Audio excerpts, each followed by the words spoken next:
Hello दोस्तों, बहुत बहुत स्वागत है हमारे यूट्यूब चैनल स्टॉकनोमिया पे।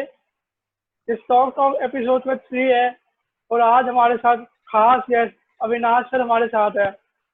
अविनाश सर डायरेक्टर रिसर्च रह चुके हैं प्रॉफिट मार्क सिक्योरिटीज के और उन्होंने काफ़ी कंपनी के साथ काम किया जैसे रिलायंस मनी लिमिटेड और इडरवेसिस ब्रोकिंग। सो अविनाश सर को 28 ईयर्स का एक्सपीरियंस है मार्केट में फंडामेंटल एनालिसिस का और वो जाने जाते हैं स्टॉक पिकिंग के लिए। उन्होंने अराउंड 500 कॉर्पोरेट के साथ इंटरैक्ट किया है उनकी मैनेजमेंट के बारे में जानने के लिए।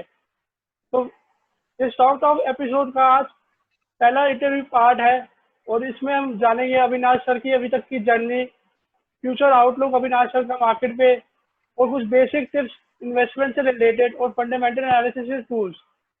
तो पार्ट में हम जानेंगे कि कॉर्पोरेट फ्रॉड कैसे होते हैं उनके प्रैक्टिकल एग्जाम्पल के द्वारा। Welcome Avinash sir, welcome to our show. In fact बहुत अच्छा लग रहा है आपके YouTube चैनल पे और डेफिनेटली आपको जो क्वेश्चन पूछने हैं हम शुरू करते हैं। तो I would also love to interact. तो मेरे ख्याल से जो भी क्वेरीज आपकी है प्लस जो प्रैक्टिकल सेशन है जो हम सेकंड हाफ में सेकंड शो में करेंगे, वो मुझे लग रहा है कि आपके जो YouTube के जो मेंबर्स है उनको डेफिनेटली काम का आएगा और डेफिनेटली इन्वेस्टमेंट बहुत बड़ा फील्ड है। तो जो भी सीखने के लिए मिलेगा, मुझे लग रहा है कि मेरी तरफ से पूरी तरह से मैं कोशिश करूंगा कि सबको हेल्प करें। Thank you sir. Sir please tell us about your journey, like how did you started investing?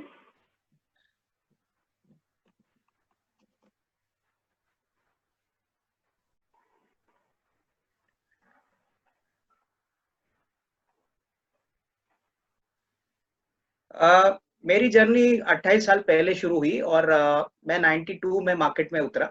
आपको शायद सभी को पता होगा कि 1992 ये कैपिटल मार्केट्स के लिए बहुत बड़ा साल माना जा रहा था क्योंकि तभी हर्षद मेहता का स्कैम हुआ था। मैंने मेरा करियर में कैपिटल मार्केट इसलिए चुना क्योंकि 1985 में जो बजट हुआ था, शायद काफी कम लोगों को पता है कि ये राजीव गांधी का बहुत बड़ा मेगा बजट हुआ था और उसके बाद शेयरों का इंटरेस्ट लोगों में बहुत आना जाना हो गया। काफी दोस्त थे मेरे जो गुजराती थे, जो स्टॉक मार्केट रिलेटेड थे, तो तभी आईपीओ का बूम हुआ करता था।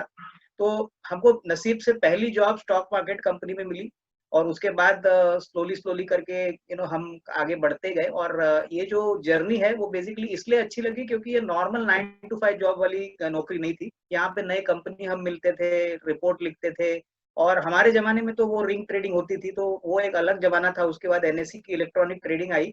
तो मैं यही कहूंगा कि ये फील्ड इंटरेस्टिंग है और अभी भी मुझे इस जो जर्नी का जो आनंद मिल रहा है, मैं रोज कुछ नया सीखता हूँ और नया बताता हूँ। तो डेफिनेटली ये जर्नी वैसे शुरू हुई थी और क्लियरली शुरू में थोड़ा स्ट्रगल करना पड़ा, बट अभी मैं समझता हूँ कि अभी तो ये वेल एस्टेब्लिश्ड एक एक्टिविटी है, काफी लोग इसको रिस्पेक्ट करते हैं, काफी म्यूचुअल फंड्स भी आ गए हैं। तो ओवरऑल इस प्रकार की मेरी जर्नी है। तो मेरा जो पूरा करियर है वो फंडामेंटल रिसर्च के पॉइंट ऑफ व्यू से है, मैंने कभी टेक्निकल एनालिसिस नहीं की। तो right from balance sheet analysis, company को मिलना, रिसर्च रिपोर्ट लिखना, कंपनी को क्वेश्चन पूछना, ये सारा कुछ मैंने थोड़े बहुत दोस्तों से सीखा है, थोड़ा बहुत अपनी मेहनत से की है। तो इस तरह से मैंने मेरी जर्नी अभी तक अचीव की है। तो दिस इज अबाउट इट। तो आपकी जर्नी बहुत शानदार रही है। आशा करता हूँ कि बहुत यूथ को इंस्पिरेशन मिलेगा आपसे। तो सर बिल्कुल। दूसरा दूसरा क्वेश्चन ये है कि sir what are the mistake that investor must avoid while investing? बहुत अच्छा क्वेश्चन है आपका। इनफैक्ट अनमोल, पहली बात तो आज जो रिटेल इन्वेस्टर मार्केट में आ रहा है ना, उसको पहले तो मैं एक ओपन बात कहना चाहता हूँ कि उन्होंने कभी बेयर मार्केट या मंदी का बाजार देखा ही नहीं। 2-3 साल पहले अगर किसी ने मार्केट में एंट्री की है, शायद 17 से या 2018 से, तो मार्केट में दोनों तरफ एक्सपीरियंस होना बहुत जरूरी है। जैसे मैंने कहा कि मैं 92 में मार्केट में उतरा था, 2004 देखा था, 2008 देखा था, जो बहुत खराब साल थे, लेकिन फिर भी हम उसको सस्टेन करके आगे बढ़े। तो मार्केट में इन्वेस्टर्स को लंबा लॉन्ग टर्म आउटलुक के लेके ही काम करना है। शॉर्ट टर्म में बिल्कुल पैसा बनता नहीं है, हालांकि ट्रेडिंग की आउटलुक अलग होती है, बट बड़ा पैसा तभी बनता है जब आप 2-3 साल का नजरिया ले। और सबसे बड़ी बात, ये जो नॉइज होता है बाजार में कि ये खरीदो वो बेचो, कोई एक्सपर्ट आता है, कोई दूसरा एक्सपर्ट प्रिंट में आता है, इलेक्ट्रॉनिक मीडिया में आता है, हमको लग रहा है कि निवेशकों को थोड़ा बहुत अपनी सूझबूझ यूज करनी चाहिए। और सबसे बड़ी बात, पेनी स्टॉक या कोई अभी कचरा स्टॉक्स में पैसा बिल्कुल लगाए नहीं, क्योंकि यही पे सबसे बड़ी गलती इन्वेस्टर्स करते हैं। और मोस्ट इम्पोर्टेंटली कंपनी का बिजनेस समझ में आना चाहिए, कंपनी क्या बनाती है, कंपनी का बिजनेस मॉडल क्या है, और सबसे बड़ा बात बैलेंस शीट का थोड़ा बहुत ज्ञान होना बहुत जरूरी है कंपनी का। अगर आप balance sheet, cash flow, profit and loss नहीं समझते तो थोड़ा बहुत कोशिश करिए समझने की, क्योंकि इसी के बाद आपका पैसा सेफ रहेगा और ग्रो करेगा। तो ये मेरे ख्याल से जो बातें मैं अभी बता रहा हूँ, ये अगर आप नहीं करोगे और सीधा शेयर बाजार में उतरोगे तो हो सकता है कि आपको पहला एक्सपीरियंस थोड़ा सा खराब रहेगा, बट आप उसके बाद आपको थोड़ा बहुत संभल के ये सब बातों पे फोकस करना पड़ेगा। यस सर, फाइनेंशियल स्टेटमेंट की एनालिसिस तो बहुत इंपॉर्टेंट है। तो अगला क्वेश्चन ये है कि sir, which stocks have been prove to be multi bagger for you? Basically देखिए, मैं काफी स्टॉक्स मल्टी बैगर निकाल चुका हूँ, बट दो कंपनी जो मुझे बहुत पसंद है और जो मेरे दिल के करीब है, और इसमें एक रीजन भी है, मैं छोटी सी टाइम में आपको बताता हूँ। एक कंपनी है, उसका नाम है डायनामेटिक टेक्नोलॉजीज, बहुत कम लोग शायद जानते हैं। ये कंपनी बेसिकली हाइड्रोलिक्स बनाती है, अभी एरोस्पेस में उतरी है, और ऑटो कंपोनेंट्स बनाती है। तो करीबन 2006 में इसका भाव करीबन 100-150 रुपया हुआ करता था, अभी 550 है, ऊपर में करीबन 3000 रुपये तक गया था। तो पहली बार जब मैं इस कंपनी का एनुअल रिपोर्ट मैंने पढ़ा और मेरे सीनियर को मैंने बोला कि मुझे इस कंपनी में जाना है, तो बैंगलोर बेस्ड कंपनी थी और बैंगलोर में इस कंपनी का एजीएम था। तो मुझे याद है उस सेक्रेटरी ने मुझे कहा कि आप आ जाओ, हम कोशिश करेंगे, हम कुछ गारंटी नहीं देंगे आप हमारे एमडी को मिलने की। तो मैंने कंपनी से टिकट करवाई, बैंगलोर को गया, 11 बजे वहां पे पहुंचा तो मुझे वो सेक्रेटरी ने बोला हमारा एजीएम है, एजीएम 2-3 घंटे चलेगा, उसके बाद अगर सर के पास टाइम होगा तो हम आपको मिलेंगे। आपको यकीन नहीं होगा, मैं 11 बजे से 4 बजे तक वेटिंग रूम में था और लग नहीं रहा था कि मीटिंग हो जाएगी। मुझे सिर्फ 15 मिनट दिए गए और एमडी ने कहा जो भी है भाई 15-20 मिनट में पूछ लो, भाई हम लोग एनालिस्ट को मिलते नहीं। तो मैंने 15-20 मिनट में जितना हो सके उस कंपनी में पूछा। उसके बाद आपको यकीन नहीं होगा, वो शेयर जब तेजी से बढ़ा तभी खुद कंपनी ने मेरे को पूछा कि sir we would like proper visibility from you, now everybody knows our company. तो ये सबसे बड़ा अचीवमेंट था, क्योंकि वो कंपनी अच्छी थी लेकिन कंपनी को पता ही नहीं था उसकी वैल्यू क्या। और इसलिए कंपनी की जो रिसेप्शनिस्ट थी, कंपनी का वहां पे प्यून था, सभी लोग मेरे को पहचानने लगे, क्योंकि तुरंत वो शेयर के भाव में प्रभाव आ गया, शेयर बढ़ते गया तो कंपनी को भी अच्छा लगा और वैसे हमारी रिलेशनशिप बिल्ड हो गई। तो एक तरीके से लॉन्ग टर्म में पैसा तो मेरा बन गया, लेकिन वहां पे एक अच्छी रिलेशनशिप बन गई। और दूसरा कंपनी जो 2004 में मैंने खरीदा था अनमोल, वो था आयशर मोटर। एक जमाने में ये कंपनी मुश्किल से 500,000 रॉयल एनफील्ड बनाती थी, जो आज काफी आज तो बहुत वेल नोन कंसेप्ट है। 2004 में इस कंपनी का भाव था 28 रुपया। अभी तभी हमारे पास ज्यादा कैपिटल नहीं था, तो हमने कुछ 800,000 शेयर लेके हम भूल गए। और आपको यकीन नहीं होगा कि कुछ नहीं करने के बाद भी 18-19,000 20,000 हो गया। तो उसके बाद ये जो काउंटर है ये आज म्यूचुअल माना जाता है, बट एक जमाने में ये बिल्कुल एक सोया हुआ काउंटर था। तो वही था कि अगर फंडामेंटल एनालिसिस करो, अच्छी पढ़ाई करो, तो मौके बहुत मिलते हैं। अभी भी बाजार में मैं समझता हूँ कि मौके बहुत है। आपको ऐसा सोचना नहीं चाहिए कि मेरे हाथ से निकल गया। तो ये एक दो ऐसी अपॉर्चुनिटीज है जो आपको बहुत कुछ सिखाती है, और क्या है ना कि इससे आपका कॉन्फिडेंस भी बिल्ड होता है कि आप भी ये काम खुद कर सकते हो। तो this is what I would like to tell the viewers that all of them are equally talented. आम आदमी भी रिसर्च कर सकता है, उसमें कोई दिक्कत नहीं है, बट सिर्फ आपको फोकस और एप्लीकेशन चाहिए। बहुत ही ब्यूटीफुल जर्नी रही है। तो अगला क्वेश्चन ये है कि sir, which are the tools that you use for fundamental analysis? Tools तो देखिए, अभी आज का जमाना ऐसा है कि आपको इतना सारा इन्फॉर्मेशन फ्री में मिलता है। मुझे याद है जब मैंने शुरू किया था तभी बीएससी की एक डायरेक्टरी आया करती थी और हम लोग उसमें से डेटा निकालते थे, क्योंकि इंटरनेट पे तभी इतना इन्फॉर्मेशन आता नहीं था। अभी जो टूल्स मैं यूज करता हूँ, एक तो कंपनी का बैलेंस शीट है। कंपनी के बैलेंस शीट से आपको बहुत कुछ इन्फॉर्मेशन मिलता है। बैलेंस शीट में आपको क्या देखना है, पहले तो आपको बैलेंस शीट देखनी है, उसका कैश फ्लो स्टेटमेंट देखना है, उसका बेसिकली ये देखना है कि डिविडेंड्स प्रॉफिट से दिए गए हैं या कर्जे से दिए गए हैं। और दूसरी बात, मैं स्क्रीनर काफी यूज करता हूँ। screener.in एक फ्री वेबसाइट है, तो वहां पे फ्री लॉगिन है, तो वहां पे काफी अच्छी तरह से इंफॉर्मेशन ये वेबसाइट प्रोवाइड करती है, तो ये मैं एक्सक्लूसिवली यूज करता हूँ। और तीसरी इम्पोर्टेंट बात मुझे लग रहा है कि कंपनी का थोड़ा बहुत स्कटल बट, यानी कंपनी में जाना, उसके जो मैनेजमेंट या जो मिडिल मैनेजमेंट है उसके साथ एक बार बातचीत करना, कॉन्फ्रेंस कॉल, एनालिस्ट मीट जो मुफ्त में कंपनीज करते हैं वो अटेंड करना। और फाइनली मैं समझता हूँ कि अल्टीमेटली कंपनी अगर कैश फ्लो बनाती है अच्छा कैश फ्लो लगातार 2-3 सालों से, तो डेफिनेटली कंपनी आगे अच्छी बढ़ेगी अगर बिजनेस अच्छा है, प्रोडक्ट अच्छा है। अगर जी। कंपनी का कैश फ्लो माइनस है, कंपनी कर्जा ज्यादा ले रही है और कंपनी का लॉसेस इंक्रीज हो रहे हैं, तो ऐसी कंपनी से मैं दूर रहता हूँ। तो ओवरऑल ये जो है टूल्स ये मोरलेस कॉमन है, बट सबसे बड़ी बात कॉन्फ्रेंस कॉल, एनालिस्ट मीट से बहुत सारा इन्फॉर्मेशन आज लॉट ऑफ पीपल को मुफ्त मिलता है, तो ये अटेंड करना बहुत जरूरी है। आपको बहुत सारी चीजें कंपनी के बारे में मालूम होती है, और उसके बाद तो आपको आपका डेटा क्रंचिंग करना है, क्योंकि ये सारे जो पैरामीटर्स होते हैं जैसे आरओसी, फिर आरओई, फिर हम्म। कैश फ्लो, ये सारे बहुत इंपॉर्टेंट है। तो ये सब मैं करता हूँ, यही मेरे फाइनेंशियल टूल्स। हम्म।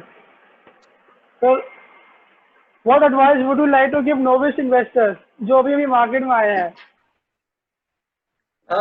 मुझे लग रहा है कि उनको एक ही बात मैं कहूंगा कि रास्ता बहुत लंबा है, और थोड़ी सी मेहनत करिए, थोड़ा सा रीड करिए, क्योंकि रीडिंग एक बहुत अच्छी हैबिट है। आप अगर रीड नहीं करोगे तो आपको इस लाइन में सक्सेस ज्यादा नहीं मिलेगा।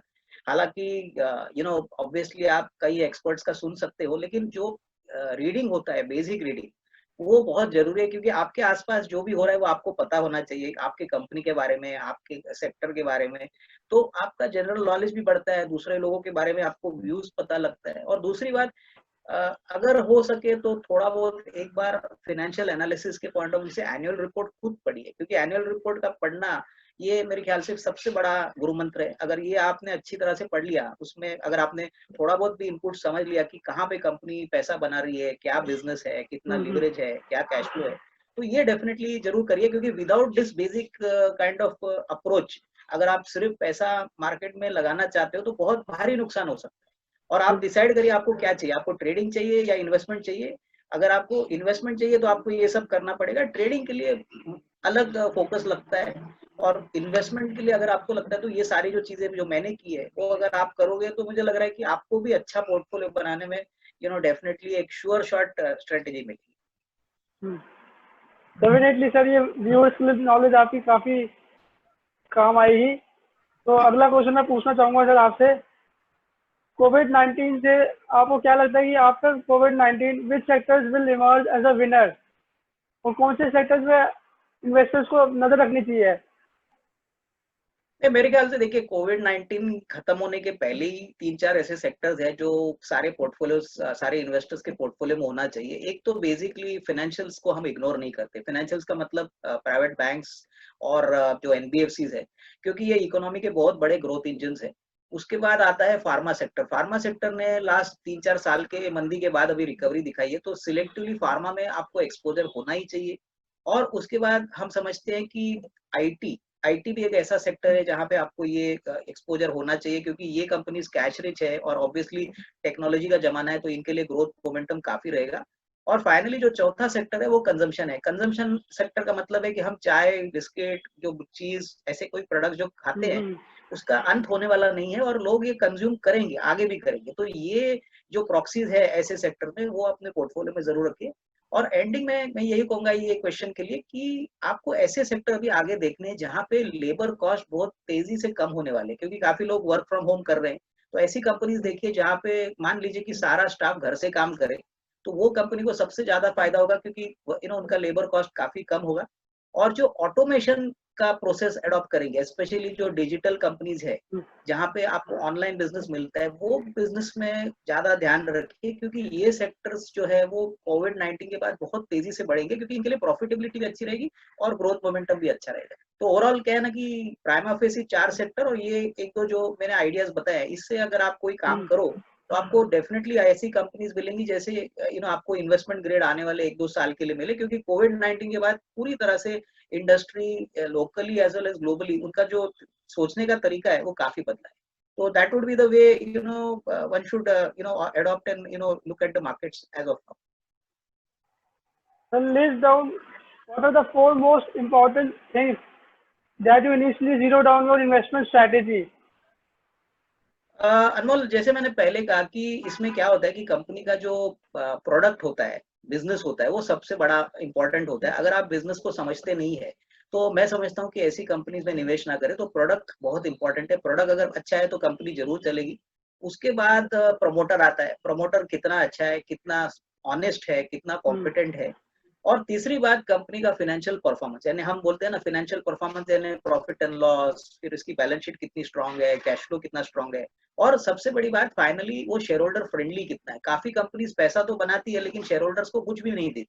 तो ये 3-4 चीजें बेसिक चीज होती है कि आपको अगर शुरू करना है तो पहला कंपनी का प्रोडक्ट क्या है, फिर उसके बाद प्रमोटर कौन है, फिर कंपनी का फाइनेंशियल परफॉर्मेंस क्या है, और फाइनली शेयर होल्डर्स को आरओई में कितना परसेंटेज मिल रहा है, डिविडेंड कितना मिल रहा है। ये बेसिक चीज करने के बाद आप थोड़ा बहुत और डिटेलिंग करके you can go and start researching that company. तो ये 3-4 चीजें हैं जो इन्वेस्टर्स को ध्यान में रखना चाहिए। So lastly, I would like to ask, what is your view on the Monetary Policy Committee? See monetary policy in line with expectation आई है। यहाँ पे कोई भी इंटरेस्ट रेट में कोई बदलाव आया नहीं है, लेकिन एक अच्छा और बहुत इंपॉर्टेंट अनाउंसमेंट जो आरबीआई के गवर्नर साहब ने किया है वो बेसिकली बैंक के लोन्स की रिकास्ट की रीस्ट्रक्चरिंग के लिए उन्होंने अभी बड़ा प्लान अनाउंस किया है। अभी आने वाले 6 महीने में आपको काफी ऐसे कॉर्पोरेट्स देखने को मिलेंगे जो एक वन टाइम रिस्ट्रक्चरिंग करेंगे, और इसका इम्पैक्ट आपको बैंकिंग के बैलेंस शीट्स पे देखने को मिलेगा। जहाँ पे कॉर्पोरेट बहुत वीक है वहां पे हो सकता है कि बैंक को एक बड़ा हेयरकट लेना पड़े और शॉर्ट टर्म में बैंक के लिए थोड़ी सी दिक्कत की बात हो। और जो रीजनेबली अच्छे कॉर्पोरेट्स है उनको डेफिनेटली अगर रिकास्टिंग का अगर मौका मिलता है तो उनकी बैलेंस शीट आगे अच्छी स्ट्रांग होगी। तो मुझे लग रहा है कि मार्केट्स ने इस पॉलिसी को बचा लिया है, और आगे डेफिनेटली इसमें होपफुली इंप्रूवमेंट आएगी। अभी अच्छा मानसून भी आने वाला है। और दूसरी बात जो पॉलिसी में काफी स्ट्राइकिंग थी वो बेसिकली लोन टू वैल्यू ये गोल्ड फाइनेंस कंपनीज के लिए अनाउंस किया था, जहाँ पे पब्लिक सेक्टर बैंक्स के लिए एलटीवी करीबन 90% अनाउंस किया है जो पहले 75% था। तो ज्यादा हद तक मुझे लग रहा है कि गोल्ड फाइनेंस में डेफिनेटली बिजनेस बढ़ेगा, और गोल्ड का जो भाव चल रहा है इसके हिसाब से डेफिनेटली इसमें ये बैंकों को काफी फायदा होना चाहिए। तो overall I think apart from this ऐसा कोई बड़ा पॉजिटिव या नेगेटिव सरप्राइज नहीं था। और आगे मुझे लग रहा है कि अगर मानसून अच्छा होता है, होपफुली अगर वैक्सीन दिसंबर तक आती है तो डेफिनेटली मार्केट्स को ये बात अच्छी लगेगी। Thank you sir, thank you for your time. तो दोस्तों, अगर हमारा शो पसंद आया तो please like and subscribe our channel, and do not forget to watch the second episode where Sal will teach us about the different corporate frauds, how to identify them. Thank you, sir. Thank you.